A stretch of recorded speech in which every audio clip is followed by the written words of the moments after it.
നമസ്കാരം. ആരോ വിഷനിലേക്ക് സ്വാഗതം.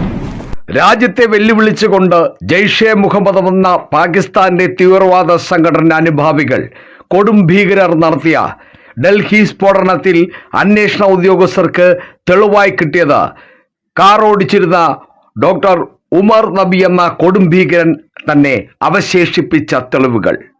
ആ തെളിവുകളിലേക്ക് അന്വേഷണ സംഘം നടന്നെത്തിയത് വളരെ വേഗത്തിലാണ്. നവംബർ 10 തിങ്കളാഴ്ചയാണ് രാജ്യ തലസ്ഥാനമായ ഡൽഹിയെ നടുക്കി കാർ സ്ഫോടനം നടന്നത്. സ്ഫോടനത്തിൽ ഇതുവരെ 13 പേർ മരിക്കുകയും 20-ൽ പരം ആളുകൾക്ക് പരിക്കേൽക്കുകയും ചെയ്തു. ചിലരുടെ നില ഇപ്പോഴും ഗുരുതരമായി തുടരുന്നു. സ്ഫോടനം നടക്കുമ്പോൾ തൊട്ടടുത്തുണ്ടായിരുന്ന നിരവധി വാഹനങ്ങൾക്ക് കേടുപാടുകൾ സംഭവിക്കുകയും ചെയ്തിരുന്നു. എന്നാൽ ഇവിടേക്ക് ആദ്യമെത്തിയ രക്ഷാപ്രവർത്തകർ തീ അണയ്ക്കുന്നതിനും പരിക്കേറ്റവരെയും മരിച്ചവരെയും തൊട്ടടുത്തുള്ള ആശുപത്രിയിലേക്ക് എത്തിക്കുന്നതിൻ്റെയും തിരക്കിലായിരുന്നു.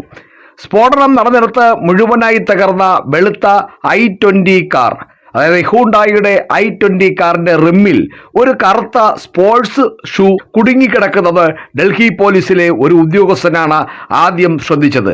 ആ ഷൂ തന്നെയാണ് ഉമർ നബിയിലേക്ക് എത്തിച്ചേർന്നത്. അപകടം നടന്ന മിനിറ്റുകൾക്കുള്ളിൽ ഫോറൻസിക് സംഘം എത്തിയപ്പോൾ സംഭവ സ്ഥലത്ത് നിന്ന് ശേഖരിച്ച നിരവധി സാമ്പിളുകളിൽ ഒന്നായി ഈ ഷൂ മാറ്റിവെച്ചു. പ്രാഥമിക അന്വേഷണം പുരോഗമിക്കുകയും ഫിയാദീൻ, അതായത് ചാവേർ ശൈലിയിലുള്ള ജയ്ഷെ മുഹമ്മദ് എന്ന ഭീകര സംഘടനയുടെ ഒരു ശൈലിയാണ് ഈ ഫിയാദീൻ, അതായത് ചാവേർ ശൈലിയിലുള്ള ഈ ആക്രമണങ്ങൾ. അപ്പോൾ ഈ ശൈലിയിലുള്ള ഭീകരാക്രമണ സാധ്യത സംബന്ധിച്ച വിവരങ്ങൾ പുറത്തു വരികയും ചെയ്തപ്പോൾ i20 കാറാണ് സ്ഫോടക വസ്തുക്കൾ നിറച്ച വാഹനമെന്ന് ആദ്യം തന്നെ തിരിച്ചറിഞ്ഞു. അതിൻ്റെ ഡ്രൈവർ പ്രധാന പ്രതിയുമായി. ഡൽഹിയിൽ സ്ഫോടനം നടക്കുന്നതിന് ഏതാനും മണിക്കൂറുകൾക്ക് മുമ്പ് ഫരീദാബാദിൽ നിന്ന് വലിയ അളവിൽ അമോണിയം നൈട്രേറ്റ് കണ്ടെടുത്തിരുന്നു. അന്ന് രാവിലെ 2 ഡോക്ടർമാരെയും അൽ ഫലാഹ് ആശുപത്രിയിൽ വർക്ക് ചെയ്യുന്ന ഈ കൊടും ഭീകരരായ 2 ഡോക്ടർമാരെയും, അവർ ഇനി യഥാർത്ഥ ഡോക്ടർമാരാണോ എന്നുള്ളത് ബാക്കി അന്വേഷണത്തിൽ തെളിയേണ്ട കാര്യമാണ്. അപ്പോൾ അവരെയും കണ്ടെടുത്തിരുന്നു, അവരെയും അറസ്റ്റ് ചെയ്തിരുന്നു. അവരുടെ കൂട്ടാളി തന്നെയാണ് ഈ ഡോക്ടർ ഉമർ നബി. ഈ ഉമർ അവിടെ നിന്ന് രക്ഷപ്പെടുകയായിരുന്നു. കാശ്മീർ, ഉത്തർപ്രദേശ്, ഹരിയാന എന്നിവിടങ്ങളിൽ നിന്നുള്ള നിരവധി ഡോക്ടർമാർ അറസ്റ്റിലാകുകയും ചെയ്തു. ഇപ്പോൾ ജമ്മു കാശ്മീർ പോലീസും ഫരീദാബാദ് പോലീസും ചേർന്ന് ഡോക്ടർമാർ ഉൾപ്പെടെ ഒരു വലിയ ഭീകര മൊഡ്യൂൾ തന്നെ പിടിച്ചടക്കി.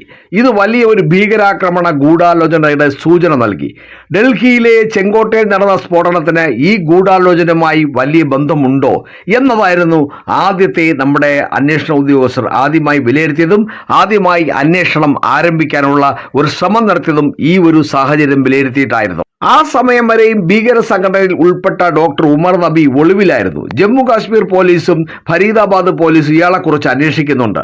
ഡൽഹി പോലീസിനും ജമ്മു കാശ്മീർ പോലീസിനും ഫരീദാബാദ് പോലീസിനും മുന്നിലുള്ള നിർണായകമായ ചോദ്യം ഡോക്ടർ ഉമർ നബി ആണോ ഈ കാർ ബോംബ് സ്ഫോടനം നടത്തിയത് എന്നതിനെക്കുറിച്ചായിരുന്നു. അറസ്റ്റിലായ മറ്റുള്ള ഡോക്ടർമാരുടെ സംയുക്ത ചോദ്യം ചെയ്യലിൽ ഉമർ നബി ഇപ്പോഴും ഒളിവിലാണെന്നും വലിയ ആക്രമണം ആസൂത്രണം ചെയ്യുന്നുണ്ടെന്നും ഉള്ള സത്യം മനസ്സിലാക്കാൻ കഴിഞ്ഞു. വൈകാതെ തന്നെ ഡൽഹി പോലീസ് CCTV ദൃശ്യങ്ങൾ പരിശോധിക്കാൻ ആരംഭിച്ചു. വെളുത്ത i20 കാർ ഉച്ച കഴിഞ്ഞ് 3:19 ചെങ്കോട്ടയിൽ പ്രവേശിച്ച് ഏകദേശം 3 മണിക്കൂറിന് ശേഷം പാർക്കിംഗ് സ്ഥലത്ത് നിന്ന് പുറത്തു കടന്നതായും സ്ഫോടനം നടത്തിയതായും കണ്ടെത്തി. കൂടുതൽ CCTV പരിശോധനയിൽ ഇയാൾ ഡൽഹിയിലുടനീളം കാറിൽ സഞ്ചരിച്ചതായി കണ്ടെത്തി. എപ്പോഴും മാസ്ക് ധരിച്ചിരുന്നതായും പ്രതി സ്ഥിരമായി കറുത്ത സ്പോർട്സ് ഷൂവും മെറൂൺ കളർ ഷർട്ടുമാണ് ധരിച്ചിരുന്നതെന്നും അന്വേഷണ ഉദ്യോഗസ്ഥർ കണ്ടെത്തി. കാരണം അന്നത്തെ ആ വീഡിയോയിൽ മുഴുവൻ ഇദ്ദേഹത്തെ കാണുമ്പോഴെല്ലാം, ഈ ഉമർ നബി എന്ന ഭീകരനെ കാണുമ്പോഴെല്ലാം മെറൂൺ കളർ ഷർട്ടായിരുന്നു ധരിച്ചിരുന്നത്. സ്ഫോടനം നടന്ന സ്ഥലത്ത് വെളുത്ത i20 കാറിൽ നിന്നും ശേഖരിച്ച ഷൂസ് നബിയുടെ ഒന്നിലധികം CCTV ദൃശ്യങ്ങളിലുള്ള ഷൂസുമായി പൊരുത്തപ്പെട്ടു. അപ്പോൾ ഇത് തന്നെയാണ് ആ ഷൂസ് എന്ന കാര്യത്തിൽ തീരുമാനമായി. അപ്പോൾ നബി തന്നെ അവനാണ് 90% സാധ്യത എന്ന് അന്വേഷണ ഉദ്യോഗസ്ഥർ കണ്ടെത്തി. എന്നാൽ സ്ഫോടനം നടന്ന സ്ഥലത്ത് നടത്തിയ മറ്റൊരു തെരച്ചിലിൽ 50 മീറ്റർ ചുറ്റളവിൽ നിന്ന് ചിതറിക്കിടക്കുന്ന മനുഷ്യാവശിഷ്ടങ്ങൾ, ലോഹ കഷണങ്ങൾ, മറ്റു വസ്തുക്കൾ എന്നിവ പോലീസ് കണ്ടെത്തി.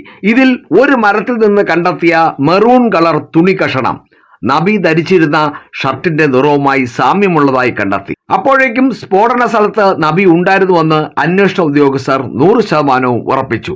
അന്നത്തെ ദിവസം മുഴുവൻ ഇയാൾ ഡൽഹിയിൽ വെളുത്ത i20 കാർ ഓടിച്ചിരുന്നതായി CCTV ദൃശ്യങ്ങളിൽ സ്ഥിരീകരിച്ചിട്ടുണ്ട്.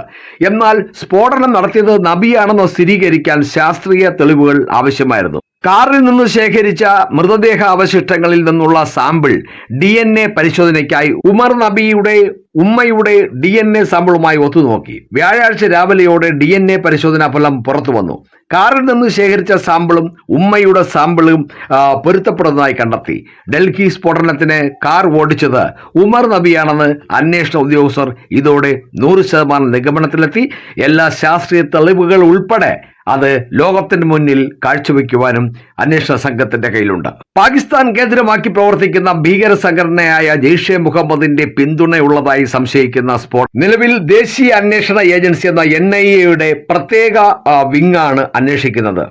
10 പേരടങ്ങുന്ന ഒരു പ്രത്യേക ടീമാണ് അന്വേഷിച്ചുകൊണ്ടിരിക്കുന്നത്. ഈ അന്വേഷണം വളരെ വിശാലമായി രാജ്യവും പ്രത്യേകിച്ചും വടക്കേ ഇന്ത്യ മുഴുവൻ നിറഞ്ഞു നിൽക്കുന്ന രീതിയിൽ രാജ്യത്തിന്റെ വിവിധ ഭാഗങ്ങൾ കേന്ദ്രീകരിച്ചുള്ള ഒരു സംയുക്തമായി നീങ്ങുന്ന ഒരു അന്വേഷണമാണ്.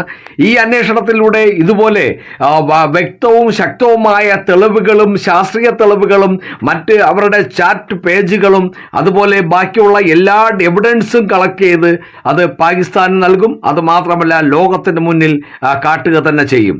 അതിനുശേഷമാണ് ഇന്ത്യ പാകിസ്ഥാന്റെ പങ്ക് പൂർണ്ണമായും ലോകത്തിന് മുന്നിൽ വെളിവാക്കി കഴിഞ്ഞിട്ടാണ് ഇന്ത്യ പാകിസ്ഥാന് വച്ചിരിക്കുന്ന മറുപടി. അത് ഏതായാലും പാകിസ്ഥാൻ എന്ന രാജ്യം ഈ ഭൂമുഖത്ത് നിന്നും തുടച്ചു മാറ്റപ്പെടാനുള്ള സാധ്യതയാണ് ഇത് കാണുന്നത്.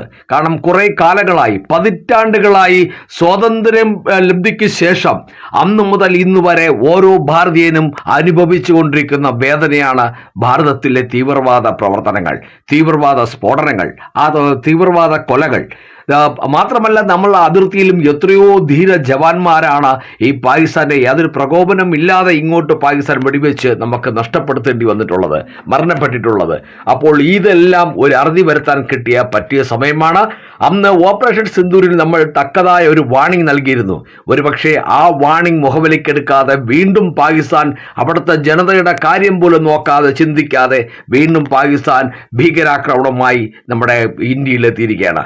അപ്പോൾ തീർച്ചയായിട്ടും ഇനി ഒരു ഭീകരാക്രമണം ഉണ്ടാകാൻ കഴിയാത്ത രീതിയിൽ തന്നെ ശക്തമായ ഒരു തിരിച്ചടി നരേന്ദ്രമോദി നൽകും, നമ്മുടെ ഇന്ത്യ നൽകും എന്ന് തന്നെയാണ് ഓരോ ഭാരതീയനും പ്രതീക്ഷിക്കുന്നത്. ചില കോണുകളിൽ നിന്ന് കേൾക്കുന്ന വിവരം ഇത് പാകിസ്ഥാൻ എന്ന രാജ്യം മറ്റൊരു ഗാസയാവുമെന്നാണ്. ഗാസയുടെ സ്ഥിതി നമുക്ക് എല്ലാവർക്കും അറിയാമല്ലോ. അവിടെ ഒരു നിലയ്ക്ക് മുകളിലുള്ള ഒരു കെട്ടിടങ്ങളും ഇപ്പോൾ ഇല്ല. എല്ലാ കെട്ടിടങ്ങൾ വരെ, എല്ലാ സ്കൂളുകളും ആശുപത്രി ഉൾപ്പെടെ മുഴുവൻ കെട്ടിടങ്ങളും ഇടിച്ച് ഗ്രൗണ്ടാക്കി കഴിഞ്ഞു. അവിടെ ജനജീവിതം എങ്ങനെയാണെന്ന് ആർക്കുമല്ല, ടെന്റുകൾ കെട്ടിയാണ് ജീവിക്കുന്നത്. അതുപോലെ പാകിസ്ഥാനിൽ ഒരു തീവ്രവാദി പ്രവർത്തനം നടക്കാത്ത രീതിയിൽ പാകിസ്ഥാൻ എന്ന രാജ്യത്തെ ശവപ്പറമ്പാക്കി മാറ്റും എന്ന കാര്യത്തിൽ സംശയമില്ല. അപ്പോൾ മറ്റൊരു വീഡിയോയുമായി വീണ്ടും കാണാം. നന്ദി, നമസ്കാരം.